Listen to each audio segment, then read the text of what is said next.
Iran যুদ্ধে মৃত্যু ঝুঁকিতে আমেরিকার ৫,০০০ সেনা সংখ্যা খোদ মার্কিন নৌবাহিনী ট্রাম্পের গলা চেপে ধরেছে কেন ইরানিরা?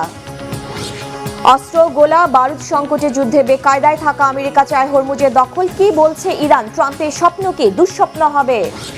ভয়াবহ আর্থিক ও খাদ্য সংকটের মুখে আফগানিস্তান। চরম নৃশংসতা আর নির্যাতনের শিকার নারীরা। কেন বিপদে দেশটি? কি করছে তালেবানরা? আসসালামু আলাইকুম, দেখছিলেন Bangla vision world news headline. Iran যুদ্ধে গিয়ে জীবন ঝুঁকিতে পড়েছে আমেরিকার ৫,০০০ সেনা, এমন শঙ্কা খোদ মার্কিন নৌবাহিনীর। তারা বলছে ৫ মাসের বেশি সময় ধরে চলা যুদ্ধে ইরানের হামলার চাপ আর সাগরে আটকে থেকে মানসিকভাবে অসুস্থ হয়ে আত্মহত্যার দিকে ঝুঁকছে সেনারা। ইরানকে ভাঙতে এসে উল্টো ইরানিদের ঐক্যের কাছে পরাস্ত মার্কিন প্রেসিডেন্ট ডোনাল্ড ট্রাম্পের রীতিমতো গলা চেপে ধরেছে ইরানিরা। তারা কখনো তাকে দিচ্ছে হত্যার হুমকি, আবার কখনো কফিনে ভরে ফেলছে ট্রাম্পকে। কোথায় ঘটছে এমনটি? ডেস্ক রিপোর্টে জানাচ্ছেন নাঈম আহমেদ। ইরানের সাথে যুদ্ধে এক বা দুইজন নয়, মৃত্যু ঝুঁকিতে রয়েছে একসাথে ৫,০০০ আমেরিকার নৌসেনা। আর এই সংখ্যা খোদ মার্কিন নৌবাহিনী আর নাবিকদের পরিবার ও সহকর্মীদের। তাদের অভিযোগ, ইরানে হামলা চালাতে গেল ২৫০ দিনের বেশি সময় ধরে ৫,০০০ সেনা নিয়ে মধ্যপ্রাচ্যে অবস্থান করছে মার্কিন রণতরী আব্রাহাম লিঙ্কন। মধ্যপ্রাচ্যে দীর্ঘ ও ক্লান্তিকর দায়িত্ব পালন শেষে কবে নাগাদ ফেরা যাবে তার কোনো নিশ্চয়তা নেই। এমন অনিশ্চিত পরিস্থিতিতে ইরানের বিরুদ্ধে যুদ্ধ করতে পাঠানো মার্কিন যুদ্ধজাহাজ ইউএসএস আব্রাহাম লিঙ্কনের নাবিক ও সেনাদের মানসিক স্বাস্থ্যের চরম অবনতি ঘটেছে। একই সঙ্গে তাদের মধ্যে আত্মহত্যার ঝুঁকি তৈরি হওয়ায় গভীর উদ্বেগ দেখা দিয়েছে জাহাজের নাবিকদের মধ্যে।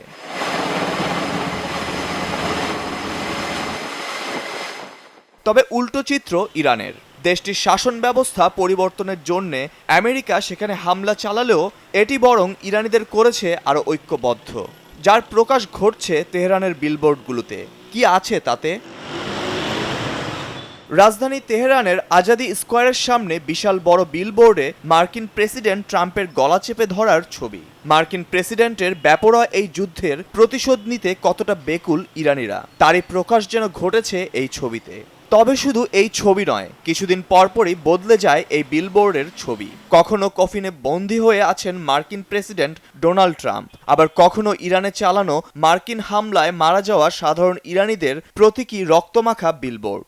আর ব্যানারে বড় করে লেখা, শিশু হত্যাকারী জঙ্গি ট্রাম্প। তেহরানের সব মোড়ে আর বড় ভবনে ঝুলছে মার্কিন প্রশাসনের কবর রচনার হুঙ্কার। বড় করে লেখা সব হত্যার প্রতিশোধ নেয়ার প্রতিশ্রুতি। কোনো ব্যানারে রক্তমাখা ট্রাম্পের মুখ, আর পাশে হুঁশিয়ারি দিয়ে লেখা, ইরানের হাতেই শেষ হবেন মার্কিন প্রেসিডেন্ট। শুধু মার্কিন প্রশাসনের বিরুদ্ধে প্রচারণা নয়, আমেরিকার হামলায় শহীদদের স্মরণে বানানো হয়েছে মুষ্টিবদ্ধ হাতের আদলে ইরানিদের ঐক্যের প্রতীক। শহীদদের স্মরণে টাঙানো হয়েছে তাদের ছবি আর প্রতীকী কফিনের ছবি।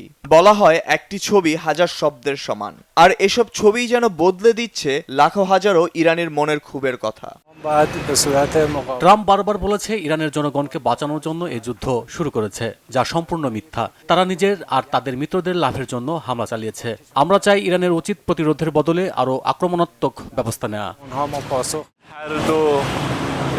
আমি একজন সাধারণ তরুণ ইরানি হিসেবে দাবি করছি, ইরানের উপর চাপিয়ে দেয়া যুদ্ধ আর হত্যাযজ্ঞের জন্য আমেরিকাকে শাস্তি আর জবাবদিহিতার আওতায় আনা হোক। আমেরিকানরা আমাদের ভূখণ্ড আর জনগণকে অপমান করতে পারে না।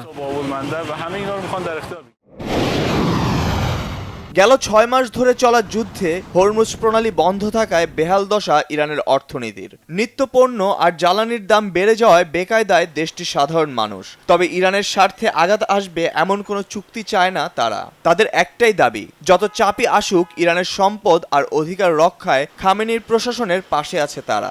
সাধারণ ইরানিরা খুব ভালো করেই বুঝে গেছেন, হরমুজ প্রণালী আর ইরানের জ্বালানির দিকে চোখ দিয়েছে আমেরিকা। প্রয়োজনে আরো কঠোর জবাবে আমেরিকা আর ইসরায়েলকে শেষ করে দেওয়ার ইচ্ছাও প্রকাশ করেছেন ইরানিরা। তারা হাজার হাজার কিলোমিটার দূর থেকে এখানে এসে আমাদের পুরো দেশ, আমাদের তেল, আমাদের হরমুজ প্রণালী, এমনকি বাব আল মান্দাবও দখল করতে চায়। তারা এই সবকিছু তাদের নিয়ন্ত্রণে আনতে চায়। অথচ একটি দেশ হিসেবে আমাদের এই দেশের জলসীমা ও ভূখণ্ড ব্যবহারের অধিকার রয়েছে এবং যৌক্তিকভাবেও এর কোনো মানে হয় না। मजबूरी। ইরানের হামলায় কুলকিনারা না পেয়ে যুদ্ধের ময়দানে অনেকটাই চুপ মার্কিন প্রশাসন। তবে হরমুজ প্রণালী নিয়ন্ত্রণ নিতে আলোচনার টেবিলের নাটক অব্যাহত রেখেছে ট্রাম্প প্রশাসন। বারবার দাবিও করে আসছে হরমুজ প্রণালী রয়েছে তাদের নিয়ন্ত্রণে।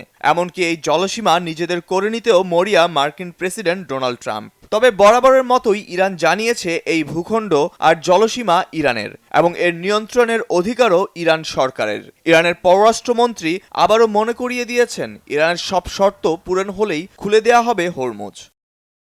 Naim Ahmed, Bangla vision news desk.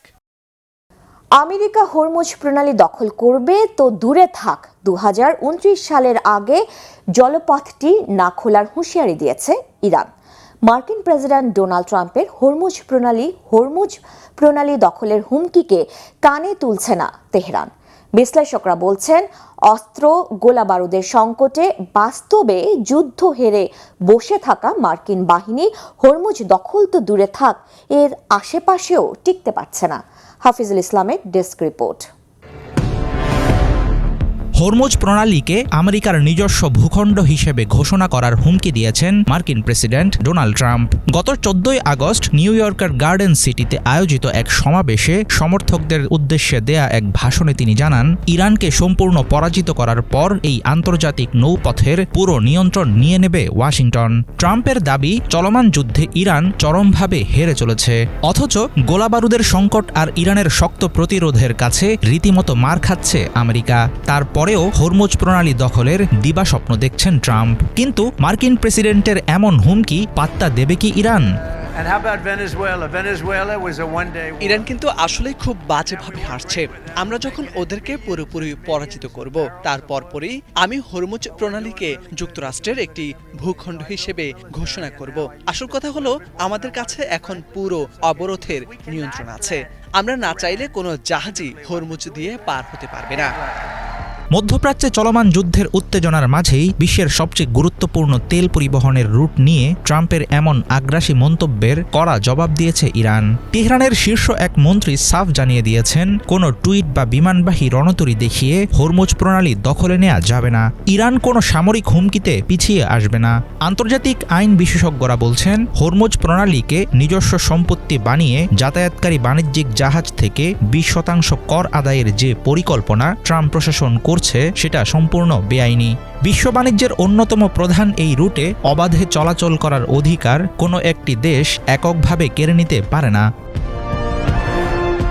চলতি বছরের ফেব্রুয়ারি থেকে শুরু হওয়া যুদ্ধের জেরে হরমুজ প্রণালী দিয়ে বাণিজ্যিক জাহাজ চলাচল আটকে দেয় ইরান। সেই ধাক্কায় বিশ্ববাজারে জ্বালানি ও সার সরবরাহে ধস নামে। বর্তমানে আমেরিকার কঠোর সামরিক অবরোধ ও ইরানের ক্ষেপণাস্ত্র আক্রমণের মুখে গুরুত্বপূর্ণ এই নৌপথটি পরিণত হয়েছে এক উত্তপ্ত রণক্ষেত্রে। সাময়িক শান্তি চুক্তি লঙ্ঘন নিয়ে তেহরান ওয়াশিংটনের পাল্টাপাল্টি অভিযোগ ও অবস্থান ইতোমধ্যেই ব্যর্থ করে দিয়েছে যুদ্ধবিরতির সব চেষ্টা। এমন অবস্থায়ও ট্রাম্পের দাবি, একের পর এক সফলতা দেখাচ্ছে মার্কিন সামরিক বাহিনী। সব মিলিয়ে আমরা আসলে খুব ভালো করছি, সব দিক দিয়েই দারুণ এগোচ্ছি। আমাদের সামরিক বাহিনীকে নতুন করে গড়ে তুলছি। সত্যি বলতে এই বাহিনীকে যতটা কাজে লাগানোর ইচ্ছে ছিল আমার, তার চেয়ে একটু বেশি ব্যবহার করতে হয়েছে। অবশ্য এতে কোনো সমস্যাও নেই, কারণ আমরা তো কোনোভাবেই ইরানকে পারমাণবিক অস্ত্রের মালিক হতে দিতে পারি না। যুক্তরাষ্ট্রের মধ্যবর্তী নির্বাচনকে সামনে রেখে ইরান যুদ্ধে জয়ের বার্তা দিয়ে যাচ্ছেন প্রেসিডেন্ট ট্রাম্প। তবে নিজ দেশের ভেতরেই সাধারণ মানুষ ও ভোটাররা এই যুদ্ধের তীব্র বিরোধিতা করছে। সংশ্লিষ্ট বিশ্লেষকদের ধারণা, মধ্যপ্রাচ্যে চরম ব্যর্থতা ও জ্বালানির মূল্য বৃদ্ধি ট্রাম্পের জন্য তৈরি করছে বড় ধরনের রাজনৈতিক ঝুঁকি। হাফিজুল ইসলাম, বাংলা ভিশন। যুক্তরাষ্ট্র ইরান যুদ্ধ 6 মাসে গড়াতে চলেছে। দীর্ঘ এই সংঘাতে ইরানের সামরিক সক্ষমতা ও অর্থনীতির ওপর চাপ ক্রমেই বাড়ছে। তবে এখনই যুদ্ধ থেকে সরে আসার কোনো স্পষ্ট ইঙ্গিত দিচ্ছে না তেহরান, বরং ক্ষেপণাস্ত্র ও ড্রোন হামলা চালিয়ে যাওয়ার পাশাপাশি হরমুজ প্রণালীকে কৌশলগত চাপ তৈরির হাতিয়ার হিসেবে ব্যবহার করছে তারা। এই অবস্থায় আর কতদিন ইরান এই যুদ্ধ চালিয়ে যেতে পারবে, সেই প্রশ্ন বড় হয়ে উঠছে। হিজল জুবাইরের ডেস্ক রিপোর্টে বিস্তারিত। যুক্তরাষ্ট্র ইরান যুদ্ধের 6 মাস হতে চলেছে। এ অবস্থায় সবচেয়ে বড় যে প্রশ্নটি উঠছে সেটা হলো আর কতদিন এই যুদ্ধ চালিয়ে যাওয়ার সামর্থ্য আছে ইরানের। দীর্ঘ লড়াইয়ে ইরানের সামরিক সক্ষমতার ক্ষয় হচ্ছে ঠিকই, কিন্তু এখন পর্যন্ত এমন কোনো লক্ষণ নেই যে শুধুমাত্র এই কারণে দেশটি যুদ্ধ থামাতে বাধ্য হবে। বিশ্লেষকরা বলছেন, ইরানের হাতে ঠিক কী পরিমাণ ব্যালিস্টিক ক্ষেপণাস্ত্র রয়েছে তার নির্ভরযোগ্য হিসাব নেই। তবে সময়ের সঙ্গে তাদের দিক থেকে বড় আকারের ক্ষেপণাস্ত্র হামলার ঢেউ কিছুটা কমেছে, কিন্তু তার অর্থ এই নয় যে তাদের পাল্টা আঘাতের সক্ষমতা শেষ হয়ে যাচ্ছে। ড্রোন ও ক্রুজ ক্ষেপণাস্ত্র তুলনামূলক দ্রুত উৎপাদন করা যায় এবং ইরান বহুদিন ধরেই এগুলোর উৎপাদন ও মজুত বাড়ানোর ওপর জোর দিয়েছে। গবেষকদের মতে ছড়িয়ে ছিটিয়ে থাকা ও সুরক্ষিত স্থাপনা থেকে ইরান দীর্ঘ সময় ধরে অপেক্ষাকৃত কম মাত্রায় ক্ষেপণাস্ত্র, ড্রোন, সাইবার ও অন্যান্য আক্রমণ চালিয়ে যেতে পারে। তবে যুদ্ধ যত দীর্ঘ হবে ততই বাড়বে অর্থনৈতিক চাপ। যুদ্ধের আগেই ইরানের অর্থনীতি মূল্যস্ফীতি, মুদ্রার অবমূল্যায়ন, কম বিনিয়োগ ও কাঠামোগত সমস্যায় জর্জরিত ছিল। যুদ্ধ সেই সংকটকে আরও তীব্র করেছে। একই সঙ্গে জ্বালানি অবকাঠামো ও বাণিজ্য পথে বিঘ্ন তেহরানের তেল বিক্রির ওপরও চাপ তৈরি করছে। এমনকি পার্লামেন্ট স্পিকার মোহাম্মদ বাগের গালিবাফ সতর্ক করেছিলেন, যুদ্ধ দীর্ঘ হলে ইরানের পক্ষে তেল উৎপাদন ও বিক্রি দুটোই কঠিন হয়ে উঠতে পারে। এদিকে হরমুজ প্রণালী দিয়ে অন্য দেশের জাহাজ চলাচলে বিঘ্ন ঘটিয়ে তেহরান বিশ্ববাজারে তেলের দামে প্রভাব রাখতে পারলেও মার্কিন অবরোধের কারণে একই সঙ্গে তাদের নিজেদের তেল রপ্তানি ও বৈদেশিক আয়ের পথও সংকুচিত হচ্ছে। ফলে ইরানের জন্য এর নেতিবাচক দিক রয়েছে। অন্যদিকে যুক্তরাষ্ট্র এই যুদ্ধে বিপুল পরিমাণ ক্ষেপণাস্ত্র ও প্রতিরক্ষা সরঞ্জাম ব্যবহার করছে। মার্কিন গবেষণা প্রতিষ্ঠান CSIS এর হিসাবে ইরানের বিরুদ্ধে অভিযানে গুরুত্বপূর্ণ মার্কিন অস্ত্রভাণ্ডার উল্লেখযোগ্যভাবে কমে গেছে এবং এই মজুত পুনর্গঠনে বহু বছর পর্যন্ত সময় লাগতে পারে। একই সাথে মার্কিন রাজনীতিতেও এই যুদ্ধের গুরুতর প্রভাব পড়তে শুরু করেছে। জুলাইয়ে রয়টার্স ইপসসের একটি জরিপে অর্ধেকেরও বেশি মার্কিন নাগরিক এই যুদ্ধের ব্যয়কে অযৌক্তিক হিসেবে উল্লেখ করেন। বিশ্লেষকদের মতে ইরানের বড় বাজি সম্ভবত এখানেই। যুক্তরাষ্ট্রকে সামরিকভাবে পরাজিত করা নয়, বরং যুদ্ধের ব্যয়, জ্বালানি সংকট এবং রাজনৈতিক চাপ এতটা বাড়িয়ে তোলা যাতে শেষ পর্যন্ত ওয়াশিংটন আলোচনার টেবিলে ছাড় দিতে বাধ্য হয়। বিশ্লেষকদের অভিমত, ইরানের সবচেয়ে বড় দুর্বলতা সামরিক নয়, বরং অভ্যন্তরীণ অর্থনীতি। মূল্যস্ফীতি, বেকারত্ব, অবকাঠামোর ক্ষয়ক্ষতি ও জন অসন্তোষ একসঙ্গে তীব্র হলে সেটিই ক্ষমতাসীনদের জন্য সবচেয়ে বড় ঝুঁকি হয়ে উঠতে পারে। ফলে ইরান কতদিন যুদ্ধ চালাতে পারবে এর নির্দিষ্ট সময়সীমা বলা কঠিন। সামরিকভাবে দীর্ঘদিন ধরে সংঘাত চালানোর সক্ষমতা তেহরানের রয়েছে, কিন্তু যুদ্ধের অর্থনৈতিক ক্ষয়ক্ষতি যত বাড়বে ততই বাড়বে সমঝোতার চাপ। শেষ পর্যন্ত কে বেশি ক্ষেপণাস্ত্র ছুড়ল তা নয়, বরং কে দীর্ঘ সময় ধরে এই ব্যয় বহন করতে পারল তার ওপরই নির্ধারণ করতে পারে এই যুদ্ধের ফল। হিজল জোবায়ের, বাংলা ভিশন। ইন্দোনেশিয়ার ফ্লোরেস দ্বীপের উপকূলের কাছে 7.7 মাত্রার শক্তিশালী ভূমিকম্পে মৃতের সংখ্যা বেড়ে 40 জনে পৌঁছেছে। আহত হয়েছে অন্তত 6। ধসে পড়া ভবনের নিচে চাপা পড়ে আছে আরও অনেকে। স্থানীয় সময় শনিবার ভোর 5টার দিকে পূর্ব নুসা তেঙ্গারা প্রদেশের নাগেওকেও এলাকার কাছে আঘাত হানা ভূমিকম্পের পর বেশ কয়েকবার আফটারশক অনুভূত হয়। ভূমিকম্পটির গভীরতা ছিল মাত্র 15 কিলোমিটার। এর কেন্দ্র ছিল নাগেওকেওর মোবাই শহর থেকে প্রায় 30 কিলোমিটার উত্তর পূর্বে। ভূমিকম্পের পর ইন্দোনেশিয়ার কয়েকটি এলাকায় 1 মিটারের কম উচ্চতার সুনামি ঢেউ রেকর্ড করা হয়।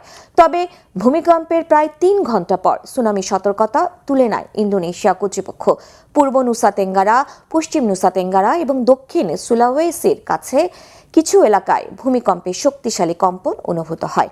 কয়েকটি এলাকায় প্রায় 1 মিনিট ধরে কম্পন অনুভূত হলে আতঙ্কে বেশিরভাগ মানুষ ঘরবাড়ি ছেড়ে বাইরে বেরিয়ে আসেন। ভয়াবহ আর্থিক, মানবিক আর খাদ্য সংকটের মুখে আফগানিস্তান। চরম নৃশংসতা, নির্যাতন আর ভয়ঙ্কর বৈষম্যের শিকার আফগান নারীরা। পরিস্থিতি এতটাই নাজুক যে শিক্ষা তো দূরে থাক, ঘর থেকে বের হতেও নিষেধাজ্ঞার কবলে তারা। এখানেই শেষ নয়, রীতিমতো আইন করে তাদের হাড় না ভাঙা পর্যন্ত মারধরের অধিকারও দিয়েছে তালেবান সরকার। আন্তর্জাতিক সহায়তা কমে যাওয়ায় বন্ধ হয়েছে শত শত স্বাস্থ্যকেন্দ্র, তীব্র অপুষ্টিতে ভুগছে শিশুরা। এই চিত্র গেল 5 বছরে তালেবানরা ক্ষমতা দখলের পর। দীর্ঘ 20 বছর পর 2021 সালে মার্কিন বাহিনী আফগানিস্তান ছেড়ে গেলেও মুক্তি মেলেনি সাধারণ আফগানদের। এমন বর্বরতা আর নৃশংসতা থেকে কি মুক্তি মিলবে আফগানদের? কি বলছেন বিশ্লেষকরা? সঞ্জিদা ইসলাম তন্নির, ডেস্ক রিপোর্ট। দীর্ঘ 20 বছর পর জয় পেয়েছে তালেবানরা, কিন্তু হেরে গেছে আফগান জাতি, আফগান নারীরা। 20 বছর পর 2021 সালে আমেরিকানরা আফগানিস্তান ছেড়ে চলে যাওয়ার পর 5 বছর ধরে ক্ষমতা আঁকড়ে আছে তালেবানরা। কিন্তু থমকে গেছে গোটা আফগানিস্তান, থমকে গেছে আফগান নাগরিকরা, আফগান নারীরা। বিদেশি শক্তি চলে যাওয়ার পর মুক্তি তো দূরে থাক, বেঁচে থাকায় যেন অভিশাপ আফগান নারীদের জন্য।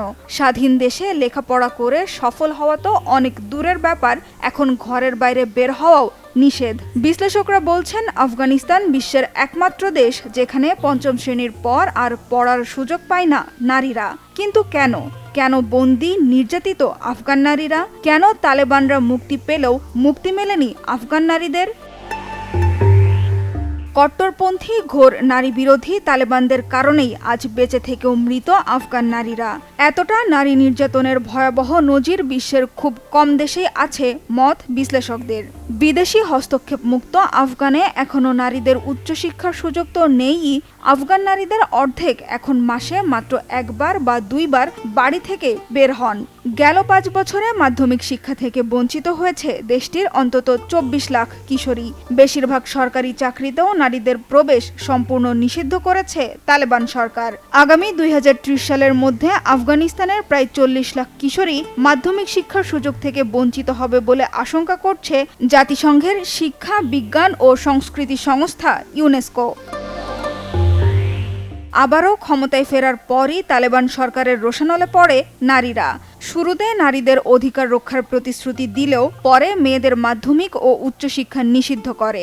নারীদের কর্মসংস্থান এবং পুরুষ অভিভাবক ছাড়া চলাচলের ওপরও বিধিনিষেধ আরোপ করা হয়।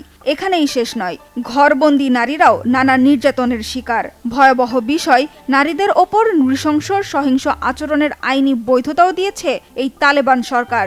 গেল মার্চ মাসে তালেবান সরকারের জারি করা নতুন আইন অনুযায়ী হাড় না ভাঙা পর্যন্ত এবং শরীরে দৃশ্যমান ক্ষত তৈরি না হওয়া পর্যন্ত স্ত্রীদের মারতে পারবে স্বামীরা। এমনকি নির্যাতন থেকে প্রাণে বাঁচতে নিজ থেকে বিবাহ বিচ্ছেদও করতে পারবে না নারীরা। তালেবান সরকারের বর্বর পৈশাচিক এই আইন সেখানেই থামেনি। শিশুকন্যাকেও যাতে বিয়ে দেয়া যায় বা করা যায় সেজন্য নারীদের ন্যূনতম বয়স 16 বছর করার আইনও বাতিল করেছে আফগান সরকার। আর শারীরিক ও মানসিক এত নির্যাতন সইতে না পেরে মানসিকভাবে বিপর্যস্ত বেশিরভাগ আফগান নারী, এমনকি কন্যা শিশুরাও। জাতিসংঘের নারী অধিকার বিষয়ক সংস্থা UN উইমেন বলছে, দীর্ঘ সময় ঘরবন্দি থাকার ভয়াবহ প্রভাব পড়ছে তাদের মানসিক স্বাস্থ্যের ওপর। প্রতি 10 জন নারীর মধ্যে 7 জনই নানা ধরনের মানসিক সমস্যায় ভুগছেন। জাতিসংঘের নিরাপত্তা পরিষদ বলছে, নারীদের ওপর বিধিনিষেধ প্রত্যাহার ও মৌলিক অধিকার নিশ্চিত না করলে যুদ্ধবিধ্বস্ত দরিদ্র আফগানিস্তানে কখনো রাজনৈতিক ও অর্থনৈতিক স্থিতিশীলতা আসবে না। 5 বছর পর আফগানিস্তান গভীর মানবাধিকার, মানবিক, অর্থনৈতিক ও নিরাপত্তা সংকটের সম্মুখীন, যা আফগান জনগণের ওপর প্রচণ্ড চাপ সৃষ্টি করছে এবং প্রতিবেশী দেশ ও বৃহত্তর অঞ্চলের স্থিতিশীলতা ও নিরাপত্তার জন্য ঝুঁকি তৈরি করছে। নারী ও মেয়েদের উপর তালেবানের পরিকল্পিত দমনপীড়ন বর্তমান ব্যবস্থার একটি প্রধান বৈশিষ্ট্য হয়ে উঠেছে। নারীদের ওপর তীব্র দমনপীড়নের কারণে 2022 সাল থেকে আফগানিস্তানে আন্তর্জাতিক মানবিক সহায়তা 70% পর্যন্ত কমেছে। ফলে খাবারের অভাবে অপুষ্টিতে ভুগছে দেশটির শিশুসহ হাজারো নাগরিক। শিশুদের অধিকার রক্ষাকারী সংস্থা সেভ দ্য চিলড্রেনের হিসাবে প্রতি 10 জন আফগান শিশুর মধ্যে একজন তীব্র অপুষ্টিতে ভুগছে। ইউনিসেফের মতে এই বছর 1 কোটিরও বেশি শিশুর মানবিক সহায়তার প্রয়োজন হবে বলে ধারণা করা হচ্ছে। কিন্তু আন্তর্জাতিক মানবিক সহায়তা কমে যাওয়ায় এরই মধ্যে দেশটির প্রায় 600টি স্বাস্থ্যকেন্দ্র বন্ধ হয়ে গেছে। যদিও এমন ভয়াবহ মানবিক সংকটের মধ্যেও তালেবান সরকারের দাবি তারা দেশকে কয়েক দশকের গৃহযুদ্ধ থেকে মুক্ত করে নিরাপত্তা ও শান্তি প্রতিষ্ঠা করেছে। তবে বিশ্লেষকরা বলছেন চরম দারিদ্রতা থেকে আফগানিস্তানকে বের করতে হলে অবশ্যই নারীর অধিকার, স্বাধীনতা ও শিক্ষা নিশ্চিত করতে হবে। সানজিদা ইসলাম তন্নি, বাংলা ভিশন, নিউজ ডেস্ক। এই ছিল আজকের মতো, সাথে থাকায় ধন্যবাদ।